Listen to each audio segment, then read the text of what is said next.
अस्सलाम वालेकुम viewers, elif के नेक्स्ट आने वाले एपिसोड में आप देखने वाले हैं कि आरजू टूचे को बाजू से पकड़कर खींचते हुए उसके कमरे में लाएगी और कहेगी कि यहाँ आओ। टूचे कहेगी अम्मी जान मुझे छोड़ दें, मुझे दर्द हो रही है। तो आरजू कहेगी बताओ मेरे टूचे बगैर तुम बाहर क्यों गई थी। टूचे कहेगी कि मैं अपने डैडी से मिलने के लिए गई थी क्योंकि मुझे उनकी याद आ रही थी। और आरजू कहेगी कि तुम मेरी बात नहीं सुनती, तुम्हें मेरी बात समझ क्यों नहीं आती। और बाहर गुंजा गुजर रही होगी और वो शोर की आवाज सुनकर वहीं खड़ी हो जाएगी बातें सुनने के लिए। और आरजू टूचे को कह रही होगी कि मुझे बताओ कि तुम उस अजनबी के साथ क्यों फिर रही थी। मैंने कितनी बार कहा है कि किसी अजनबी से बात नहीं करते। टूचे कहेगी कि वो आपके कजिन है, मैंने किसी भी अजनबी से बात नहीं की। और फिर आरजू कहेगी कि अब तुम्हें सजा मिलेगी, 7 दिन तुम इस कमरे से बाहर नहीं निकलोगी।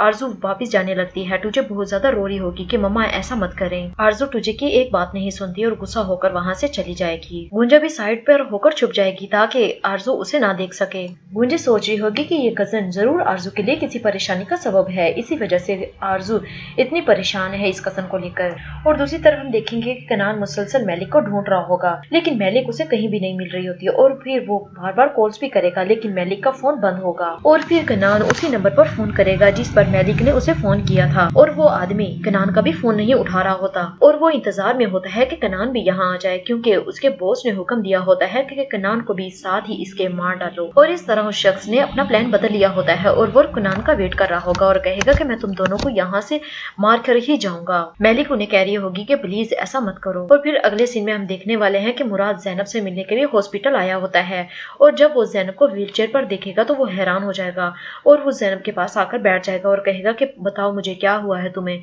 और जैनब कुछ भी नहीं बोलेगी और फिर गुलनूर बताएगी कि जैनब अब कभी भी नहीं चल सकेगी, जिस पर मुराद बहुत ज्यादा रोएगा और वो जैनब के गले लगेगा और बहुत ज्यादा रो रहा होगा और कहेगा कि जैनब मेरी प्यारी बहन ये तुम्हें क्या हो गया है। मुराद बहुत ज्यादा रो रहा होगा। जैनब कहेगी मुराद इस तरह ना रो वरना मुझे भी रोना आ रहा है। और फिर हम देखेंगे कि कनेक्टेड को उस शख्स की कॉल आएगी और वो कहेगा कि कनान भी रास्ते में है, वो भी बहुत जल्द यहाँ पहुँचने वाला है। कनेक्टेड कहेगा कि उसे मार डालो, मैं तुम्हारी कॉल का इंतजार कर रहा हूँ, मुझे ये खबर जल्दी सुनाओ। तो वो शख्स कहेगा ठीक है। और फिर हम देखेंगे कि जैनब बहुत ज्यादा रो रही होगी और मुराद भी रो रहा होगा। मुराद कहेगा जैनब तुम्हें कोशिश करनी होगी, तुम चल सकती हो। जैनब कहेगी ये मुझसे नहीं होता। फिर गुलनूर मुराद को बताएगी कि जैनब की रीढ़ की हड्डी पर गोली लगी है, इसलिए जैनब नहीं चल सकती। मुराद कहेगा कि मेरी आपा जरूर चलेगी एक दिन, कुछ नहीं होता, हम कोशिश करेंगे, तुम जरूर चल पाओगी। तो जैनब रोकते हुए कहेगी कि नहीं ये मुझसे मुराद नहीं हो पाएगा, मैं ये नहीं कर पाऊंगी। और फिर वहाँ एलिफ भी आ जाएगी और कहेगी कि मुराद भाई प्लीज आप इस तरह से ना रोएं वरना मुझे भी रोना आ रहा है।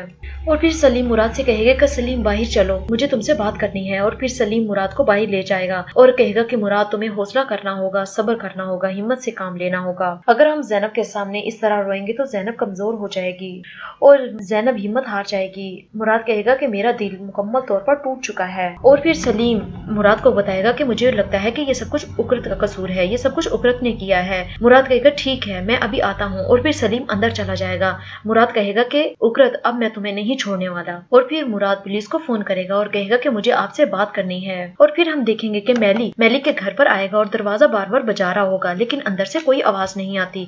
तो मैली परेशान हो जाएगा और गुलनूर को फोन करेगा कि मैली कहाँ है, वो फोन क्यों नहीं उठा रही और घर में भी मौजूद नहीं है, क्या वो हॉस्पिटल में है। तो गुलनूर बताएगी नहीं वो हॉस्पिटल में नहीं है। मैली परेशान हो जाएगा और फिर गुलनूर मैली को बताएगी कि जैनब नहीं चल सकती। मैली ये भी सुनकर परेशान हो जाएगा और कहेगा कि ठीक है मैं हॉस्पिटल आ रहा हूँ। और फिर हम देखेंगे कि सलीम जैनब को कह रहा होगा कि चलो हम बाहर चलते हैं, मैं तुम्हें बाहर लेकर चलता हूँ। जैनब कहेगी नहीं मुझ में इतनी एनर्जी नहीं है कि मैं बाहर जा सकूँ, मुझे फोर्स मत करो। सलीम कहेगा जैनब ताजा हवा तुम्हारे लिए बहुत अच्छी है इसलिए हमें बाहर जाना होगा। और फिर हम देखेंगे कि सलीम जैनब को बाहर ले आता है और उकरत भी बाहर खड़ा होगा जो जैनब को व्हीलचेयर पर देखकर परेशान हो जाएगा। और उकरत मुसलसल जैनब को देख रहा होगा और कहेगा कि ये सब कुछ मेरी वजह से हुआ है, ये मैंने किया है, मेरी वजह से हुआ है, मैंने जैनब की मुस्कुराहट छीन ली है और मैंने जैनब की जिंदगी तबाह करके रख दी है, ये सब कुछ आरजू की वजह से हुआ है, मैं आरजू को इसकी सजा जरूर दूंगा, मुझे आरजू के पास जाना होगा। ये कहकर उकरत वहाँ से चला जाएगा। और फिर हम देखेंगे कि आलिया सलीम के कमरे में आएगी और बहुत ज्यादा रो रही होगी और कहेगी कि मेरा खानदान बिखर गया है, मेरा खानदान टूट रहा है, पहले कुनान चला गया, अब जैनब को तकलीफ में नहीं देख सकती और सलीम बिल्कुल भी टूट चुका है,